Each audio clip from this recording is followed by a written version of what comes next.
2019 में मैं एक लड़के से मिला जो कि उस टाइम पर 22 लाख रुपए महीना कमा रहा था। मतलब सोचो 22 लाख रुपए कितना बड़ा अमाउंट है। लेकिन इसको कमाने के लिए वो कोई ऐसा डिफरेंट काम नहीं कर रहा था जो कि मैं नहीं कर सकता था या फिर आप नहीं कर सकते थे। और वो काम ये था कि उसने एक ऐसा YouTube चैनल बना रखा था जिसके ऊपर वो ऐप से रिलेटेड वीडियोस बनाता था। मतलब बहुत सारे यूनिक ऐप्स को वो ढूंढता था और उनके ऊपर वीडियो बनाता था। जैसे एग्जाम्पल के लिए उसने कोई डेटिंग ऐप ढूंढा और उसके बाद उस डेटिंग ऐप के ऊपर वीडियो बनाएगा, उसके सारे फीचर्स आपको बताएगा कि इसमें आप चैट कर सकते हैं, वीडियो कॉल कर सकते हैं। लेकिन वो कभी भी अपनी वीडियो में उस ऐप का नाम नहीं बताता था। मतलब किसी भी तरीके से आपको ऐप तो पता चल जाएगा लेकिन उसका नाम पता नहीं चलेगा। और उसका नाम जानने के लिए वो आपको कहता था कि इस ऐप का जो लिंक है वो मैंने आपको डिस्क्रिप्शन में दे रखा है। अब जो असली खेल था ना वो डिस्क्रिप्शन में दिए हुए लिंक में ही था, क्योंकि वो जो डिस्क्रिप्शन में लिंक देता था वो उस ऐप का नहीं होता था, वो उसकी अपनी वेबसाइट का होता था। और उस वेबसाइट में उसने एड्स लगा रखे थे जिससे डेली लाखों लोग जो उसकी वीडियो देखते थे वो उसकी वेबसाइट में जाते थे और वेबसाइट में जाकर वो उस ऐप का नाम ढूंढते थे, जिससे वो बहुत देर तक नाम ढूंढने के चक्कर में एड्स देखते थे। और जब वो एड्स देखते थे तो उससे ये जो व्यक्ति था इसकी अर्निंग होती थी। तो सोचो वो कितने सिंपल आइडिया को यूज करके महीने के लाखों रुपए कमा रहा था। तो अब जब ये तरीका उसने मुझे बताया तो मैंने भी इसको अप्लाई किया। और जैसे ही जिस दिन से मैंने इसे अप्लाई किया उस दिन से ही मेरी कुछ हजार रुपए की अर्निंग स्टार्ट हो गई थी। बट उसके कुछ टाइम बाद ही गूगल एक पॉलिसी लेकर आया जिसमें अगर आपकी वेबसाइट में सारा ट्रैफिक किसी एक्सटर्नल सोर्स से आता है, जो कि इस केस में YouTube था, तो ऐसी वेबसाइट्स को गूगल मोनेटाइज नहीं करता था, जिसके बाद से उसकी भी अर्निंग बंद हो गई और मैं भी बहुत ज्यादा नहीं कमा पाया। बट सोचो अगर मैं उस व्यक्ति से कभी मिलता ही नहीं तो मुझे ये आइडिया कभी भी पता नहीं चलता। और ये तो सिर्फ एक तरीका था, आज भी ऐसे बहुत सारे आइडियाज हैं जो अलग अलग लोग अप्लाई कर रहे हैं और उन आइडियाज के बारे में आपको कभी भी YouTube वीडियोस में नहीं पता चलेगा, क्योंकि वो आइडियाज कभी वो लीक नहीं करते हैं। वो तो बस बातों ही बातों में निकल जाते हैं और वो तब निकलेंगे जब आप उनसे मिलेंगे। और आप उनसे तब मिलेंगे जब आप ऐसी जगहों पे जाएंगे जहां पर ऐसे लोग आते हैं। यानी अगर आपको अमीर बनना है तो इसका सबसे पहला तरीका है कि आपको नेटवर्किंग करनी होगी। यानी ऐसे लोगों से मिलना होगा जो कि लाइफ में खुद कुछ कर रहे हैं, क्योंकि तभी आपको उन लोगों से आइडियाज मिलेंगे, इंस्पिरेशन मिलेगी जिन्हें आप खुद भी अप्लाई कर पाएंगे। मैं जानता हूं कि ऐसे लोग आपको आसानी से नहीं मिलेंगे, लेकिन ऐसे इवेंट्स जहां पर लोग जाते हैं, जैसे मैं रिसेंटली गूगल के एक इवेंट में गया था, वहां पर भी मैं बहुत सारे लोगों से मिला, उनसे भी मेरी पहचान हुई। कुछ लोगों से तो बहुत अच्छी दोस्ती हो गई है, जिसके बाद अगर मुझे कुछ भी काम होता है तो बहुत आसानी से हो जाता है। तो नेटवर्किंग बहुत ज्यादा इंपॉर्टेंट है और ये तो आप आज से ही करना शुरू कर दो। अब यहाँ पर आप सोच रहे होंगे कि मैं उन लोगों की बात कर रहा हूँ कि जो लोग बिजनेस करते हैं तो उनको नए नए आइडियाज चाहिए और उनके लिए ही नेटवर्किंग यूजफुल है। लेकिन अब जो मैं आपको सेकंड पॉइंट डिस्कस करने जा रहा हूँ ना, इसमें भी नेटवर्किंग बहुत ज्यादा काम आई है। और इसके अलावा सेकंड पॉइंट से आपको ये समझ आएगा कि कैसे आप जॉब करके भी अमीर बन सकते हैं। तो एक लड़का है राहुल, मेरा दोस्त ही है, लेकिन मैंने उसका नाम चेंज कर दिया ताकि उसको पता ना चले कि मैंने उसकी कहानी आपको बता दी है। तो उसे अपनी पढ़ाई के साथ साथ कुछ पैसे कमाने थे। तो जब वो ग्रेजुएशन कर रहा था ना, तो उसके साथ ही उसने कॉल सेंटर में काम करना शुरू कर दिया, जहां पर उसको 18,000 रुपए महीना मिल रहा था। तो वो एक कॉलेज स्टूडेंट था, साथ में 18,000 रुपए महीना भी कमा रहा था, तो उसके लिए तो काफी थे, अपना खर्चा निकल जाता। तो जहां पर वो जॉब कर रहा था ना, वहां पर उसका एक दोस्त बना। अब ये जो दोस्त का बनना है ये भी एक तरह से नेटवर्किंग ही है। अगर सही लोगों के साथ होगी तो ये बहुत काम आएगी, खराब लोगों के साथ होगी तो आपको बर्बाद करके चली जाएगी। तो उसका जो दोस्त था उसने बातों ही बातों में उसे बताया कि वो नेटवर्किंग में जो ट्रबल शूटिंग की जॉब्स होती है ना, उनकी तैयारी कर रहा है, क्योंकि वहां पर स्टार्टिंग सैलरी 30 से 40,000 रुपए महीना होती है। तो इसको लगा, राहुल को, जिसका नाम मैंने चेंज कर दिया है, इसको लगा कि यार कहाँ मैं 18,000 रुपए महीना कमा रहा हूँ और इसकी अगर नेटवर्किंग में जो ट्रबल शूटिंग वाली जॉब मैं आपको बता रहा हूँ वो लग गई है तो शुरुआत में ही 30 से 40,000 रुपए महीना कमाएगा।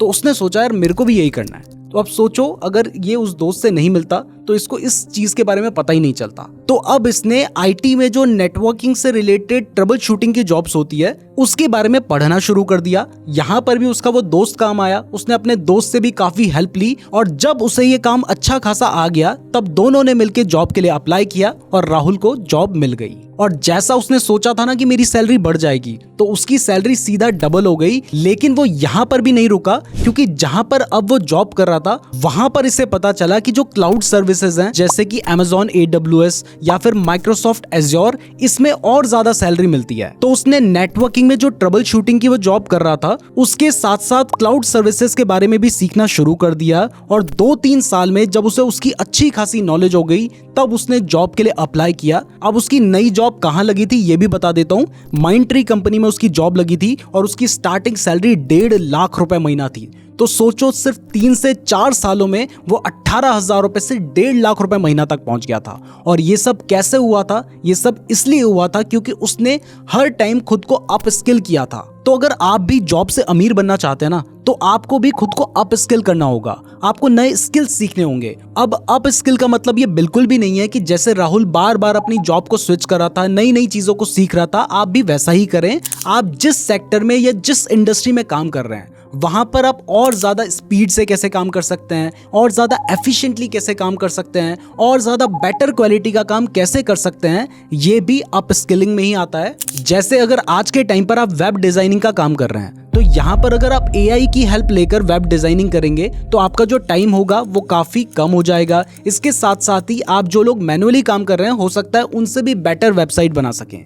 तो ये भी एक तरह से अप स्किलिंग ही है। तो अगर आपको जॉब से अमीर बनना है तो आपको ऐसे ही खुद को अप स्किल करना होगा। और साथ साथ जो नेटवर्किंग है, मतलब नए नए लोगों से मिलना, वो तो हमेशा आपके काम आएगा। अब देखो यहाँ पर आपको ये तो समझ आ गया है कि सैलरी से भी अमीर बना जा सकता है। लेकिन अगर आपको जल्दी अमीर बनना है ना, तो अगर आप सिर्फ एक सोर्स ऑफ इनकम जो कि आपकी जॉब से आएगी उस पर डिपेंड रहेंगे तो आप बहुत जल्दी अमीर नहीं बन पाएंगे। तो जल्दी अमीर बनने के लिए आपको सिर्फ एक सोर्स ऑफ इनकम पे डिपेंडेंट नहीं रहना है, आपको बहुत सारे सोर्स ऑफ इनकम क्रिएट करना है। यहाँ पर मैं आपको अपनी ही स्टोरी बता देता हूँ। तो आज के टाइम पर मेरे 7 से भी ज्यादा अर्निंग सोर्सेज है, जिसमें स्टॉक मार्केट है, ये यूट्यूब चैनल है, इसके अलावा हमारी बुक है, हमारा कोर्स है, अफिलिएट इनकम है, स्पॉन्सरशिप है, और इसके अलावा भी कुछ इनकम सोर्सेज हैं जो कि मैं पब्लिकली रिवील नहीं करता हूं। और इवन मैंने आपको जो अफिलिएट बोला है, इसमें ऐसा नहीं है कि एक ही जगह से मुझे अफिलिएट इनकम आ रही है, मुझे बहुत सारी जगहों से अफिलिएट इनकम आ रही है। और इन सभी रीजंस की वजह से और इतने सारे इनकम सोर्सेज की वजह से आज मैं कह सकता हूं कि मैं फाइनेंशियली काफी अच्छी पोजीशन में हूं।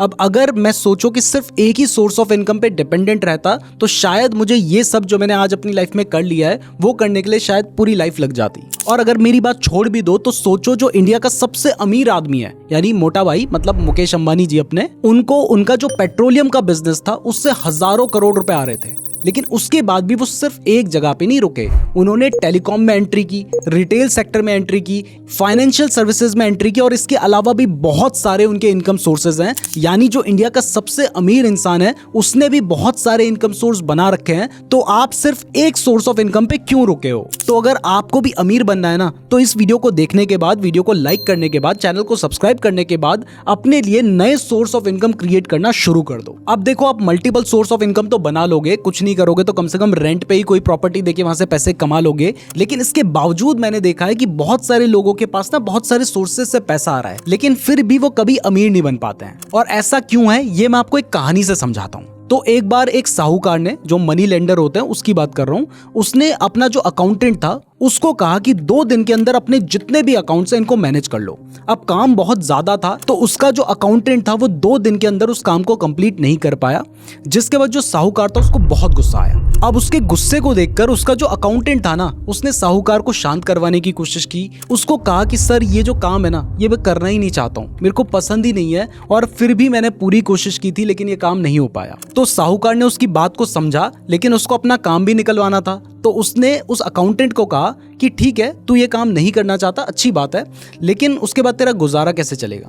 तो उसने कहा यही तो प्रॉब्लम है, इसीलिए तो नौकरी नहीं छोड़ रहा हूँ। तो साहूकार ने कहा कि ठीक है, तू एक काम कर, तू अगर 1 दिन के अंदर ये अकाउंट्स को पूरा मैनेज कर देगा तो कल मैं तुझे अपना एक ऐसा सीक्रेट बताऊंगा जिससे मैं अमीर बनाऊं। तो ये सुनकर अकाउंटेंट के अंदर बहुत एनर्जी आ गई। उसने अपना सारा काम धाम छोड़कर, खाना पीना छोड़कर 24 घंटे के अंदर अंदर वो सारा काम कंप्लीट कर दिया और काम कंप्लीट करके वो पहुंच गया साहूकार के पास। अब देखो साहूकार का तो काम निकल ही गया था, तो साहूकार ने अपने अकाउंटेंट को कहा कि देख, सीधी सी बात है, मेरा कोई भी सीक्रेट नहीं है जिससे मैं अमीर बनाऊं, लेकिन मैं एक ऐसी आदत को फॉलो करता हूं जिसकी वजह से मुझे लगता है कि मैंने जो भी पैसा कमाया है वो मेरे पास इसीलिए टिका है क्योंकि मेरे पास ये आदत है। और वो आदत यह है कि जब भी तुम्हारे पास पैसा आता है तो तुम क्या करते हो? तुम दूध वाले को बांट देते हो, तुम राशन वाले को बांट देते हो, बचे कुचे पैसों से अपने शौक पूरे कर लेते हो और मंथ के एंड में तुम्हारे पास कुछ नहीं बचता है। वैसे ज्यादातर लोग जो जॉब करते हैं उनका भी आज के टाइम पर यही हाल चल रहा है। लेकिन जब मेरे पास पैसा आता है तो उस पैसे का एक हिस्सा मैं सबसे पहले अपने पास रखता हूँ, उसको अलग रखता हूँ, सेव करता हूँ और बचा हुआ जो पैसा है उससे अपना खर्चा चलाता हूँ। जिस वजह से अब ये जो पैसा मैंने बचाया है ये पैसा मुझे और पैसा कमा कर देता है। अब जब मैंने पहले ये करना शुरू किया था उस टाइम पर मेरे पास बहुत कम पैसा होता था, थोड़ा बहुत ही बचता था, जिसकी वजह से मुझे अपनी ज़रूरतों को मारना पड़ता था। लेकिन आज मेरा ये जो पैसा मैंने बचा कर उसको बढ़ाया है, वो पैसा इतना बड़ा हो चुका है कि आज मेरी जो ज़रूरत है वो भी पूरी होती हैं, मेरे शौक भी पूरे होते हैं। तो अब ये सुनकर अकाउंटेंट कहता है कि मेरे पास जो पैसे आते हैं उससे मुझे दूध वाले को पैसे देने ही पड़ेंगे, रेंट भी देना ही पड़ेगा, मुझे राशन के पैसे भी देने ही पड़ेंगे और छोटे मोटे खर्चे करने ही पड़ेंगे, तो फिर मैं पैसे बचाऊं तो बचाऊं कैसे? तो यहाँ पर साहूकार उसको ये कहता है कि देखो, तुम्हारी जो जरूरत है ना वो हमेशा बढ़ती जाएंगी, तुम पे जितना पैसा आएगा तुम्हारी जरूरतें उतनी बड़ी होती जाएंगी, यानी तुम्हारी जो जरूरतें हैं वो तुम्हारी इनकम के हिसाब से बढ़ेंगी। तो पैसा तुम्हारे पे जितना है उस दिन से ही बचाना शुरू करो और सबसे पहले अपने आप को पे करो, उस पैसे को बचाओ। और अब जो पैसा तुमने साइड में रख लिया है, जो कि शुरू में ही तुमने निकाल के रख लिया है, इसको बाद में खर्च मत कर देना। इसको तुम्हें कहीं ऐसी जगह पे इन्वेस्ट करना है जहां से तुम पैसे कमा सको। अब मैं तो साहूकार हूं, मैं इसको लोन के रूप में बांट देता हूं, लेकिन तुम चाहो तो इन्वेस्ट कर सकते हो या कहीं पर भी पैसा लगा सकते हो जहां से तुम्हारे पास और पैसा आए। तो आप भी चाहे जितना भी कमाते हैं, थोड़ा बहुत ही कमाते हैं, उस पैसे का एक छोटा सा हिस्सा उसको साइड रखिए और उसको इन्वेस्ट कीजिए। और ये जो इन्वेस्टमेंट आप करोगे ना, ये ऐसे ही मत कर देना। इसके लिए सबसे पहले आपको फाइनेंशियल प्लानिंग करनी होगी, जिसमें आप सबसे पहले जो पैसे बचाओगे इससे अपने लिए एक इमरजेंसी फंड बनाना। मतलब एक ऐसा पैसा अपने पास रखना, ऐसी जगह पे सेफ रखना जहां पर जब भी तुम्हें पैसों की जरूरत पड़े आपके पास वो पैसा हो। अब जब आप अपने लिए इमरजेंसी फंड बना लोगे तो इसके बाद आपको जरूरत होगी अपने इंश्योरेंस करवाने की, क्योंकि देखो आज के टाइम पर किसी को भी हेल्थ इश्यूज आ सकते हैं। आपने देखा ही है, बहुत जल्दी किसी भी टाइप की बीमारी हो जाती है और छोटी सी भी बीमारी हो जाए ना, उसमें लाखों करोड़ों का खर्चा हो जाता है आज के टाइम पर। तो आप सबसे पहले अपना एक हेल्थ इंश्योरेंस करवा लो और इसके साथ ही अगर मान लीजिए आप अपनी फैमिली के अकेले कमाने वाले व्यक्ति हैं तो अपना एक टर्म इंश्योरेंस भी करवा लो, जिससे अगर मान लीजिए आपको कुछ हो जाता है तो आपकी फैमिली को सफर ना करना पड़े। तो ये 2 इंश्योरेंस जरूर करवा लेना। इन दोनों के ऊपर हमने वीडियो बना रखी है, उन वीडियो का लिंक आपको डिस्क्रिप्शन पे मिल जाएगा या फिर यूट्यूब में सर्च कर लेना नीरज जोशी हेल्थ इंश्योरेंस और नीरज जोशी टर्म इंश्योरेंस, तो आपको वो वीडियोस मिल जाएंगी। तो इसके बाद जो आपके पास पैसा बचेगा इस पैसे को आप इन्वेस्ट कीजिए। अब इन्वेस्ट करने के बहुत सारे ऑप्शंस हैं, इसमें से एक ऑप्शन म्यूचुअल फंड भी है, स्टॉक मार्केट भी है। तो अगर आप स्टॉक मार्केट में इन्वेस्ट करना चाहते हैं तो वहां पर आप बहुत ज्यादा पैसा भी कमा सकते हैं। ऑब्वियसली बात है, वहां पर रिस्क ज्यादा होता है। अगर आप सेफ जगह पे जाना चाहते हैं और आपके पास ज्यादा अमाउंट है तो आप प्रॉपर्टी में इन्वेस्ट कर लीजिए। लेकिन आप थोड़े अमाउंट से शुरुआत करना चाहते हैं और ज्यादा अमाउंट बनाना चाहते हैं तो आप वहां पे स्टॉक मार्केट में भी इन्वेस्ट कर सकते हैं। अगर आपको स्टॉक मार्केट के बारे में बिल्कुल बेसिक से सीखना है तो इसके ऊपर हमने एक वीडियो बना रखी है, तो उस वीडियो को जरूर देख लेना। उससे आपको बेसिक स्टॉक मार्केट की जो बातें हैं ना बहुत अच्छे से समझ आ जाएंगी और कुछ तो एडवांस चीजें भी आपको समझ आ जाएंगी, जिससे आप इन्वेस्टमेंट करना सीख सकते हैं। और इस तरीके से फाइनेंशियल प्लानिंग करके ही आप अमीर बन सकते हैं। अगर आपको फाइनेंशियल प्लानिंग के बारे में भी डिटेल में जानना है ना, तो इसके ऊपर भी हमने वीडियो बना रखी है, आप उस वीडियो को भी देख सकते हैं। मैं उम्मीद करता हूं आपको वीडियो पसंद आई होगी। वीडियो पसंद आई है तो लाइक जरूर कीजिएगा। अगर आप इस तरीके की और वीडियोस देखना चाहते हैं तो जरूर सब्सक्राइब कर दीजिएगा और मंथ के एंड में आपके पास कितने पैसे बचते हैं ये भी कमेंट करके बताइएगा। धन्यवाद।